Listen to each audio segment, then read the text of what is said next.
మరణం గురించి ఇంకా కొన్ని విషయాలు మనం ఈరోజు చూడబోతున్నాం. పోయినసారి మనం రౌద్రధ్యానం, ఆర్ద్రధ్యానం, ధర్మధ్యానం, శుక్లధ్యానం గురించి మాట్లాడుకున్నాం. ఈ చివరి ఘడియ ధ్యానం, చివరి ఘడియ మార్పులు మనలో ఏ రకంగా ఉంటాయో ఆ లెక్క ప్రకారంగా మన గతి ఏర్పడుతుంది. జీవితాంతం ఎటువంటి ఆలోచన పుడుతుందో దాని బ్యాలెన్స్ షీట్ ఆఖరున తెలుస్తుంది. ఇవన్నీ తెలుసుకోవాలంటే ఆర్ద్రధ్యానం, రౌద్రధ్యానం, ధర్మధ్యానం, శుక్లధ్యానం తెలిసుండాలి. ఏ రకంగా ఈ ఆర్ద్రధ్యానం, రౌద్రధ్యానం నుంచి ముక్తి పొంది ధర్మధ్యానం చేరుకోవాలి. శుక్లధ్యానం అనేది అందరికీ అంత ఈజీగా దగ్గర కాదు. అది చాలా గొప్ప విషయమని తెలుస్తుంది. ఆత్మజ్ఞానం ప్రాప్తం పొంది నిరంతర ఆత్మజ్ఞానమై నిలుస్తుంది.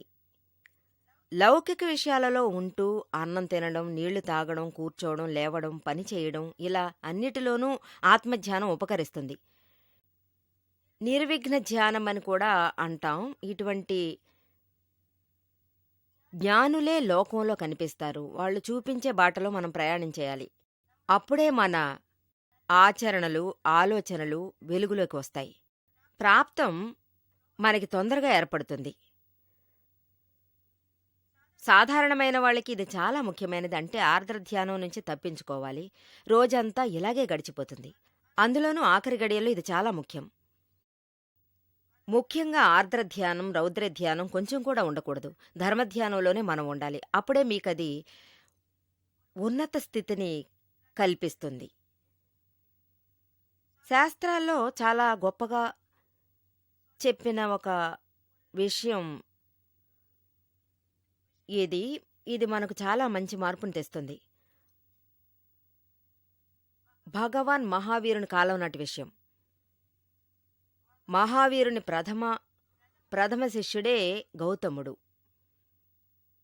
ఒక పెద్ద స్టేజ్లో ఉండేవాడు. చాలా హై స్టేజ్లో ఇతను ఉండేవాడు. ఒకసారి ఏదో వ్యాధిగ్రస్తులకి ఉపదేశం చేయడానికి అతను అక్కడికి వెళ్ళాడు. అతను చావు బతుకుల్లో పడి ఇప్పుడా అప్పుడా అని రోజులు లెక్కపెడుతూ ఉన్నాడు. అతని బంధువులందరూ అతని దగ్గరకొచ్చి రిక్వెస్ట్ చేశారట. మా ఇంట్లో ఉన్న రోగిష్ఠులకు మీరొచ్చి ఉపదేశం చేయడం నిజంగా అదృష్టం. ఈ రౌద్రధ్యానం నుంచి ధర్మధ్యానంలోకి మారాలి. అప్పుడు స్వామి వచ్చి అతని దగ్గరికి వెళ్ళాడు. అతనికి ఎన్నో ఉపదేశాలు చేశాడు. జ్ఞానం గురించి బోధించాడు. వాళ్ల మనసుకి ఒక ప్రశాంతత, మనశ్శాంతి కలిగాయి. అతని ప్రాణం అతనికి గుండెలో ఊగిసలాడ్డంతో చాలా బాధకు గురయ్యాడు. అతని దయవల్ల అతను బాగా కోలుకున్నాడు. దాంతో ధర్మధ్యానంలో అడుగుపెట్టి అతని జీవితం ఒక మలుపు తిరిగింది. ఆ తర్వాత ఈ విపరీతాల ముగింపుకొచ్చాక భగవంతుణ్ణి వెతుక్కుంటూ ఆ గౌతమస్వామి వెళ్ళిపోయాడు. కొంచెంసేపు తర్వాత అతను ప్రాణదానం చేశాడు. భగవాన్ మహావీరుల దగ్గర గౌతమస్వామి అడిగాడు. ఒక ప్రాణదానం చేయడం అతనికి తెలిసింది. అప్పుడు అతని గతి ఏమవుతుందని అతను అడిగాడు. అప్పుడు భగవంతుడు ఏం చెప్పాడంటే, ఇతని గతి చాలా దారుణంగా ఉంటుంది.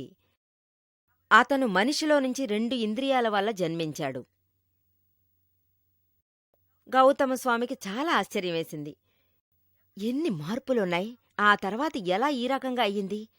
అందులోని ఈ గతి ఎలా పట్టిందని అడిగాడు. వెంటనే ఆ భగవాన్ ఈ రకంగా జరగొచ్చు అన్నాడు. అతనిలో చాలా మార్పులు కనిపించాయి. ఆ తర్వాత భగవంతుడు ఏమన్నాడంటే, గౌతమా, నువ్వు వెళ్ళిన తర్వాత అతని భార్య అతని పక్కనే కూర్చునుంది. తనకు తన భర్త ఇంకా కొన్ని నిమిషాలు మాత్రమే బతుకుంటాడని ఆమెకు తెలిసింది. చనిపోతాడు. ఆవిడకు చాలా బాధ కలిగి అందువల్ల కష్టపడింది. బాగా కన్నీళ్లు పెట్టుకుంది. అరిచి అరిచి ఏడ్చింది. ఆవిడకున్న దుఃఖానికి నెత్తిని గోడకేసి కొట్టుకుంది. గుద్దుకోవడం జరిగింది. పాపం తన తల నుంచి బోలెడంత రక్తం కారింది. పాపం భర్త తన ఆఖరి క్షణాల్లోకి మెల్లగా వెళ్ళిపోతున్నాడు. అతని భార్యని ఈ పరిస్థితిలో చూసినా కూడా చాలా ఫీలవుతాడు. అయ్యో పాపం తనెంత బాధపడుతుంది. నేను చనిపోయిన తర్వాత తన గతి ఏమవుతుంది? తననెవరు చూసుకుంటారు? తను ఎలా బతకగలదు? ఇటువంటి ఆలోచనలే అతనికి వచ్చాయి. ఈ ఆత్మధ్యానంలోనే అతని ప్రాణాలు పోయాయి. దాని రిజల్ట్ ఏమైందంటే భార్య తలని నేలకేసి గుద్దుకుని ఏడవడం వల్ల దానివల్ల వచ్చిన రక్తం ఉంది చూసారా, తన మధ్య రౌద్ర ప్రదేశం నుంచి రక్తం కారింది. ఆ రక్తంలో 2 బొట్లే ఈ 2 ఇంద్రియజీవులుగా జన్మనిచ్చింది. అంటే ఘడియ కాలమే, ఘడియలోనే అంతా జరిగిపోయింది. ఆ తర్వాత చనిపోతారు. ఈ రకంగా అతని మరణం చెడిపోతుంది. ఈ రకంగా ఉదాహరణ చెప్పాడు. శాస్త్రాల్లో ఎటువంటి గతైనా పట్టొచ్చు, కానీ ఒకటి మాత్రం నిజం. చనిపోయినప్పుడు ఆలోచనలు మారిపోతే అప్పుడు ఖచ్చితంగా అధోగతే పడుతుంది. మనిషి గతి వదిలేసి వాళ్ళు జంతువులు, పురుగు, పుట్రలాగే వాళ్ళు పుట్టాల్సొస్తుంది. కానీ ఒకటి మాత్రం ఖచ్చితంగా చెప్తున్నాను, అప్పుడు వాళ్ళు చనిపోయే ఆఖరి నిమిషం వరకు వాళ్ళ ఆలోచనలు ధర్మధ్యానంలోనే ఎప్పుడు ఉంచుకుంటే అప్పుడే వాళ్ళ ఫలితాలు బావుంటాయి. లేకపోతే కొంచెంసేపు భగవంతుని పేరు చెప్పుకుని కొంచెంసేపు ధర్మధ్యానంలోనే ఉంటే వీళ్ళ ఆత్మధ్యానం, రౌద్రధ్యానం 2 ముగిసిపోయాయని అర్థం కాదు. కానీ ఈ కోపం, మాయ, మోహం ఇవన్నీ పోయాయని కాదు. ఇవన్నీ ఎప్పుడు వచ్చి ఆగుతాయని చెప్పడం కుదరదు. జీవితాంతం ఆలోచనలే అక్కడ మెదులుతూ ఉంటాయి. ఇప్పుడు చనిపోయాడని చెప్పానే, అతను జీవితకాలంలో ఏ ఒక్క దేవుడి పేరు అతను చెప్పిందే లేదు. భగవాన్ గౌతమ్ చెప్పారని కొంతకాలం వరకు అతను ధర్మధ్యానంలో ఉన్నాడు. అప్పుడు అతని భార్య మీదున్న మోహం పెరిగింది. అందులోకెళ్ళి సెటిల్ అయిపోయాడు. అది కూడా తీరిపోలేదు. అందువల్ల మొదట్నుంచి దీన్ని ప్రాక్టీస్ చేయడం చాలా అవసరం. కోపం, మాయ, మోహం, లోభం నుంచి ముక్తి పొందాలి. రౌద్రధ్యానం, ఆత్మధ్యానం నుంచి మనం ముక్తి పొందాలి. లేదంటే ఈ రోజు నుంచి అది చేయడం మొదలెట్టండి. పొద్దుట్నుంచి రాత్రి దాకా ఎప్పుడూ మీకు రౌద్రధ్యానం, ఆత్మధ్యానం ఉంటుందో దానికంటే ధర్మధ్యానానికి వచ్చేయండి. అందులో ఎలా మనం ఉండాలి, రౌద్రధ్యానం ఉంటే దీనికోసం మీరు నిజంగా పరిహారం చేయండి. ఎవరికైనా చెడు తలుచుకుంటే దానివల్ల మీ మనసులో చాలా కలవరం, దుఃఖం కలుగుతుంటే దానికోసం బాధపడి పరిహారం చేసి దాన్ని నాశనం చేయండి. మీరు పరిహారం చేస్తేనే అదే ఒక ఉన్నతమైన ధర్మధ్యానం అవుతుంది. మీరు ఎంత మేరకు దిగులు పడతారో, పరిహారం చేస్తారో ఆ స్థాయికి మీకు శుభం జరుగుతుంది. ధర్మధ్యానంలో ఉండొచ్చు. ఇదే మీకు సరైన దారి. ఇలా కాదంటే అజ్ఞాన దశలో రౌద్ర ధ్యానంలో ఉన్నా లేక ఆర్ద్ర ధ్యానంలో ఉన్నా మంచి కంటి దృష్టితో మీరు చూశారంటే అప్పుడు మీకు ధర్మధ్యానం నుంచి నిజంగా వచ్చేయచ్చు. ఇది నా కర్మవిధి ఫలితం అనుకుంటే మీకు మనశ్శాంతి దొరుకుతుంది. ఈ రకంగా మీ లోగుట్టు ధ్యానానికి మంచి వాల్యూ ఎక్కువగా ఉంటుంది. మీ గతికి ఎక్కువ వాల్యూ ఉంది. ఈ కర్మవిధి అనేది ఆఖరి క్షణాల ఆలోచనల వల్లే కలుగుతుంది. బెర్రి చేష్టల వల్ల ఏమీ ఒరగదు. మీ ఇల్లు సడన్గా రాత్రి ఒక 11 గంటలు ఉంటుందనుకోండి. అప్పుడు బంధువులు మీ ఇంటికి వచ్చారు. ఇంట్లో ఉన్న వాళ్ళందరూ నిద్రపోయారు వాళ్ళ రూంలో. మీరు ఇంటి కిటికీలన్నీ మూసి పడుకోవడానికి తయారయ్యారు. ఆ టైంలో వచ్చి తలుపు తట్టారు. మీరు తలుపు తీసి చూశారు. అక్కడున్నది మీ పాత ఫ్రెండు. అతన్ని చూడగానే మీరు ఆనందంలో ఉక్కిరిబిక్కిరయ్యారు. మీకు అంతులేని సంతోషం కలిగింది. రావయ్యా, నువ్వు ఇక్కడికి రావడం చాలా సంతోషం అని మీరు అంటారు. మీరు కొంచెం బయటికి చూస్తే అతనితో పాటు ఇంకా 10 మంది దాకా బయట కనిపించారు. వాళ్ళు పెట్టే బేడాతో వచ్చి నించున్నారు. మీకు మీ ఫ్రెండ్ మాత్రమే తెలుసు, వేరే ఎవరూ తెలీదు. వీళ్ళు సడన్గా వచ్చేశారు. ఫ్రెండ్ రావడం మీకు సంతోషమే, కానీ బయటున్న వాళ్ళందర్నీ చూసి మీ మనసులో ఉద్దేశం మారింది. ఎక్కడ్నుంచి ఇంతమందొచ్చి చచ్చారు? మీ మనసులో ఆ ఉద్దేశం కలుగుతుంది. ఆత్మజ్ఞానం వచ్చేసింది. బయట మీకు తెలీలేదు. లోలోపల మీకు ఆలోచన అనేది వచ్చింది. కానీ ఈ విషయం మాత్రం మీకు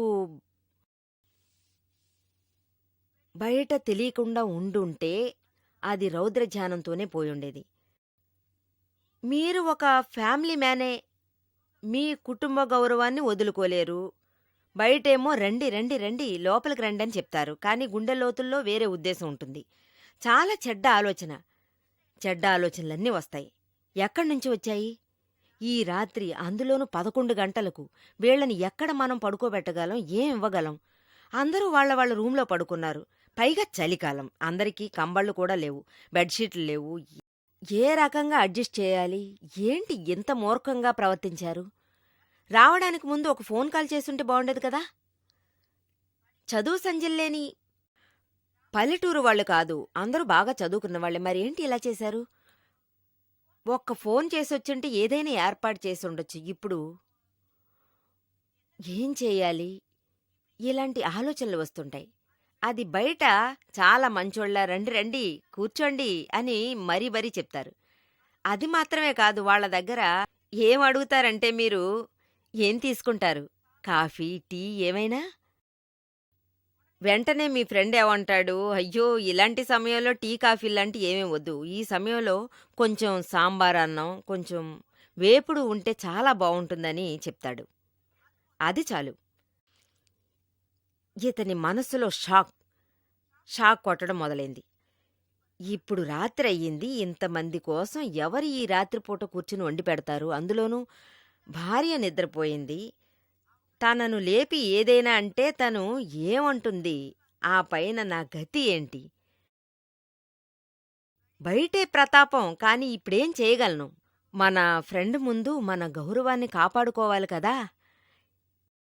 పెళ్ళాం దగ్గరికెళ్ళి అమ్ములు, బంధువులొచ్చారు వంట చేయవే అంటే తను వెంటనే ఏంటి తెలివి తక్కువ వెధవలు ఈ రాత్రిపూట ఎందుకొచ్చారు? ముందు వాళ్ళు ఎప్పుడు తిరిగి వెళ్తారని అడుగుతుంది. ఇలాంటివన్నీ అడగ్గలనా అని ఇతనంటాడు. నువ్వే వెళ్ళి అడుగు. నేనెందుకెళ్ళి అడగాలి? మీ ఫ్రెండ్ కదా, మీరే వెళ్ళి అడగండి అంటుంది. గదిలో ఇద్దరు గొడవ పడతారు. మీ గౌరవాన్ని కాపాడ్డం కోసం పాపం మీ భార్య అందరికీ వండి పెడుతుంది.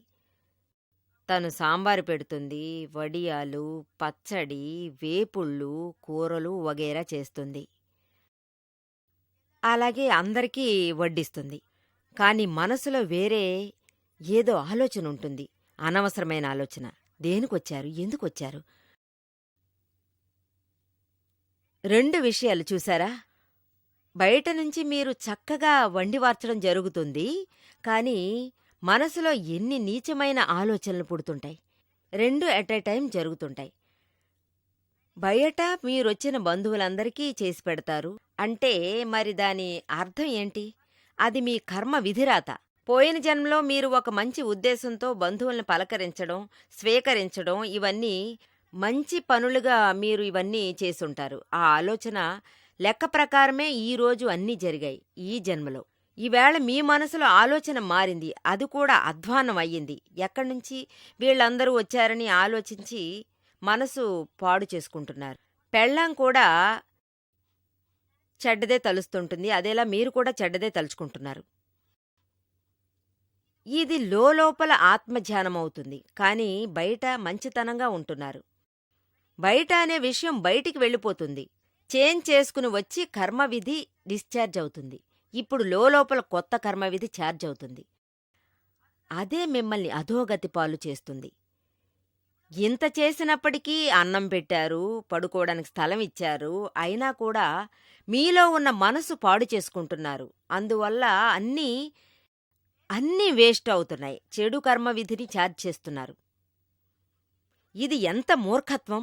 దీన్నే మీరు ఆలోచించి చూడండి. మరచిపోయి కూడా చెడు ఆలోచన పుట్టినా అక్కడే మీరు పరిహారం చేసేయండి. అందువల్లే నేను తప్పు చేస్తున్నాను. వచ్చేవాళ్లు వస్తూ ఉండని, ఎన్నాళ్లైనా ఉండని, మీకు చేతనైనంత వరకు చేయండి. కాని లోలోపల ఆలోచన మాత్రం పాడు చేసుకోకండి. ఒకవేళ బంధువులకి విందు భోజనం పెట్టకపోయినా, స్థలం ఇవ్వలేకపోయినా ఆ విషయాన్ని మీరు చాలా ప్రేమగా చెప్పొచ్చు. అలా కుదరలేదంటే వాళ్లతోటి ఒక మంచి ఉద్దేశంతో చెప్పొచ్చు. మీ ఫ్రెండ్‌తో చెప్పొచ్చు కదా! నేను ఈ నడిరాత్రిలో మీకోసం నేనేమీ చేయలేనయ్యా. నువ్వు ఏమీ అనుకోకు.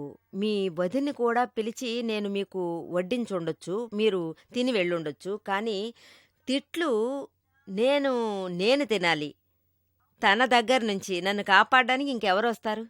కాబట్టి ఇప్పుడు ఏమవుతుందంటే, మీరిప్పుడు రాత్రికి భోంచేసి ఎంత మిగులుతుందో దాన్ని పొద్దుట చద్దన్నం కింద తినేసి మీరు అడ్జస్ట్ చేసుకోండి. కాఫీ, టీ కావాలంటే నేను చేసిస్తాను. కానీ నువ్వు నా భార్యను మాత్రం లేపమని చెప్పకు. తను అసలే ఒంట్లో బాగోలేదని చెప్పి చలి జ్వరంతో పడుకుంది. తను లేస్తే నా బాక్స్ బద్దలవుతుంది. మార్నింగ్ నువ్వేం కావాలని అడుగు. ఫస్ట్ క్లాస్ ఐటమ్స్ అన్నీ తను చేసి పెడుతుంది. నీకు లడ్డూ కావాలన్నా సరే, జిలేబీ కావాలన్నా సరే, నీకు ఏం కావాలో బిర్యానీ కావాలన్నా తనకు బిర్యానీ బాగా చేయడం వచ్చు. దయచేసి నా మీద దయ చూపు. నేను చెప్పేది విను. అప్పుడు మీ ఫ్రెండు మీ నెత్తి మీదకెక్కి కూర్చుంటాడా? మీరు చెబితే అతను వినడా? ఖచ్చితంగా వింటాడు. ఎందుకు వినడు? ఏది ఏమైనా అతను అతిథి కదా! మీరు ఏం పెడితే అతను అది తిని పోతాడు. మీరే తప్పు చేస్తున్నారు. మీరే బయట షో చేయడానికి మీకు మీరే ఎంత కర్మను తెచ్చిపెట్టుకుంటున్నారు. మీరు ప్రేమగా ఇవ్వండి. ఒక రొట్టెకు బదులు రెండుగా ఇవ్వండి. రెండింటికి బదులుగా మీరు 4 చేసి ఇవ్వండి. వాళ్ళ ఆకలి తీర్చండి. వాళ్ళ నోట్లో కుక్కండి. ప్రేమగా ఇవ్వండి. వాళ్ళతో మీరు చెప్పండి వంటయ్యింది అని చెప్పి వాళ్ళ ముందు అన్నీ పెట్టండి. కానీ మనసులో మాత్రం ఆత్మకు ద్రోహం చేయకండి. మనసును పాడు చేయకండి. ఇంత చేసి ఆఖరికి మీరు లాస్ అవుతున్నారు. అలా ఉంటే ఎంత నష్టం ఏర్పడుతుంది? దీన్ని అర్థం చేసుకోవడం చాలా అవసరం. మన జీవితంలో మనం ఎంతో చూస్తుంటాం. పొద్దుట్నుంచి సాయంత్రం దాకా ఎన్నో ఆశలు గుండె లోపల చేరతాయి. ఎన్నిసార్లు ఇలా అంతా అవుతుంది? కానీ బయటకొచ్చి చూశారంటే చాలా పాలిష్గా ఉంది. మనసులో ఎంతో దుర్మార్గం. చాలామంది బయట సంతోషంగా మాట్లాడతారు. కానీ బుద్ధి చెడ్డదై వాళ్ళ దగ్గర ఉన్న వాళ్ళని చెడగొడతారు. బిజినెస్లోనూ సరే, అక్కడ ఇక్కడ ఎక్కడైనా సరే చాలా తియ్యగా మాట్లాడతారు. బిజినెస్లో చూసినా మీరు ఎలా మాట్లాడతారో వాళ్ళ ముందుండి వాళ్లకు మీరు ఇబ్బంది కలిగిస్తారు. వాళ్లతోటి బిల్లు ఇలాగే ఉండాలని చెప్తారు. ఈ కాలంలో వ్యాపారులందరూ ఇలాగే చేస్తున్నారు. సాఫ్ట్గా సన్నిహితమవుతారు. మీరు వాళ్లను చూసి సెలెక్ట్ చేసిస్తే వెంటనే ఆ ఐటెంని వెంటనే మీకు పంపిస్తారు. మీరు మాత్రం దిగులు పడక్కర్లేదు. ప్రశాంతంగా పడుకోండి అని చెప్తారు. వద్దు ఇలా కాదని అంటే ఇది నంబర్ 1 శాంపిల్ అని చెప్పి వాళ్ళు మీకు చూపిస్తారు. కానీ మీరు పంపే క్వాలిటీ నెంబర్ 3. కానీ డబ్బు మాత్రం నెంబర్ 1 అని చెప్పి తీసుకుంటారు. ఇది బుద్ధి వల్ల వచ్చిన విపరీతమే. ఇది రౌద్రధ్యానం. సాధారణ రౌద్రధ్యానం కూడా కాదు, చాలా రౌద్రధ్యానం. దీనికేం చెప్పాలో అర్థం కావడం లేదు. భోజనం విషయంలో భోజనం చేస్తారు. ఏ వంట పదార్థాల్లో కల్తీ లేదు చెప్పండి చూద్దాం. అన్ని భోజనాల విషయాల్లో తినకుండా చేస్తే అది ఖచ్చితంగా రౌద్రధ్యానమనే అంటాం. ఈ తిండిలో ఉండే విషయం మన జన్మనే దెబ్బతీస్తుంది. ఇది చూశారంటే స్లో పాయిజన్ లాగే దానికొక బాధింపు కలుగుతుంది. మంచి విషయం కూడా చెడిపోతుంది. మీ వల్ల అర్థం చేసుకోవడం కుదరదు. కానీ ఇది డబ్బు కోసం కూడా ఈ స్లో పాయిజన్ లాంటి విషయాలు కూడా చేస్తూ ఉంటారు. అది చాలా చాలా తప్పు అవుతుంది. అది మీ వల్లనే. ఈ హార్డ్ రౌద్రధ్యానం జరిగితేనే మీకు నరకయాతనే. ఫలితం రౌద్రధ్యానం, హార్డ్ రౌద్రధ్యానం, భయంకరమైన కర్మవిధి. ఏది ఏమైనా గాని తిండి విషయంలో మీరు కల్తీ చేయకండి.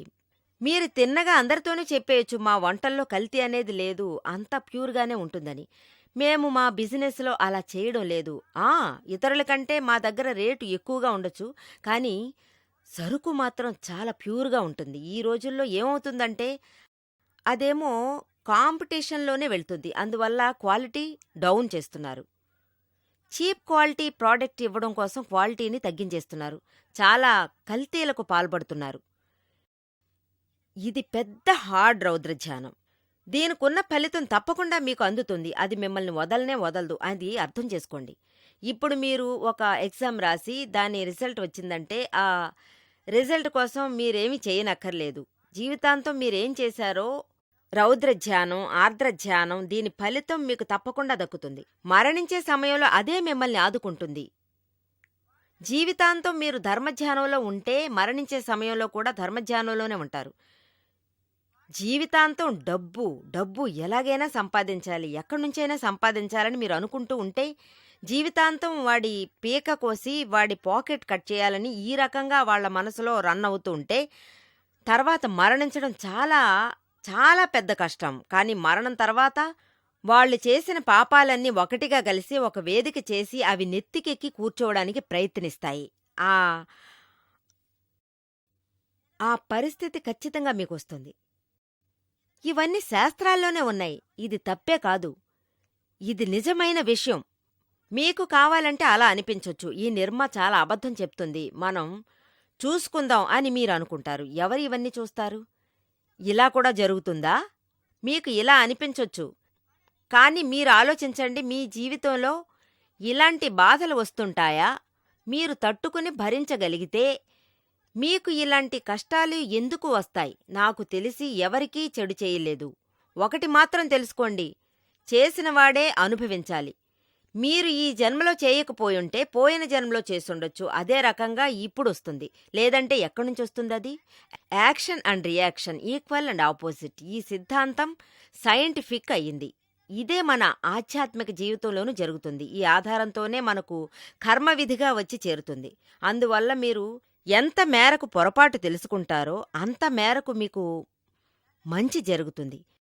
ఇది ఖచ్చితంగా జరగదు అంటే మీరు పీక కత్తిరించి సంతోషంగా గడిపి డబ్బు కోసం ఏవైనా చేయగలమని డబ్బులోనే ఉంటే మీకు రోజంతా ఉన్నత స్థానం దక్కాలి, నాకు మోక్షం దక్కుతుంది, అది దక్కుతుంది, ఇది దక్కుతుంది అనుకుంటే ఏది దక్కదు. భగవంతుని పేరు చెప్పొచ్చు, రామ రామ అని చెప్పొచ్చు. మిగతా వాళ్ల గొంతు కోసి వీడు ఏమనుకుంటాడు, భగవంతుని పేరు చెప్పి ఏం చేసినా మనకు ప్లస్ అవుతుంది అని వాడనుకుంటాడు. చేసిన పాపాలు పుణ్యాలు కావాలంటే మనం మార్చుకోవచ్చు. అంటే బ్యాంకులో డబ్బు తీసుకోవచ్చు. డబ్బుని మంచి కార్యాలకు ఖర్చు పెట్టి డబ్బు ఖర్చయిందని అనుకోవద్దు. ఇవన్నీ తప్పు. ఎప్పుడూ పుణ్యానికి పాపానికి ప్లస్ మైనస్ అనేది ఉండనే ఉండదు. పుణ్యం అంటే మీకు పాపానికి ఫలితం దక్కడానికి మీరు అనుభవించాల్సి వస్తుంది. పాపానికి ఫలితం విడిగా దక్కడానికి ఎప్పుడు విడివిడిగా ఫలితం ఇస్తూ ఉంటుంది. ఇందువల్లనే మన జీవితంలో దుఃఖం అనేది ఎప్పుడూ వస్తుంది. ఇది మీరు అర్థం చేసుకుని నడుచుకోండి. మనం ఎంత మేరకు ఆర్ద్రధ్యానం రౌద్రధ్యానం నుంచి ముక్తి పొందుతామో ఆ సమయంలో అదే మీకు జరుగుతుంది. దాంతో ధర్మధ్యానంలో ఉండి అలాగే ఆత్మధ్యానము ఉంటే చాలా మంచిది. లేదంటే మా దగ్గరికి రండి, అది మీకు దక్కుతుంది. అప్పుడు మీరు శుక్ల ధ్యానంలో ఖచ్చితంగా ఉండొచ్చు. అలాగే సమాధి మరణము మీకు దక్కుతుంది. జై సచ్చిదానంద.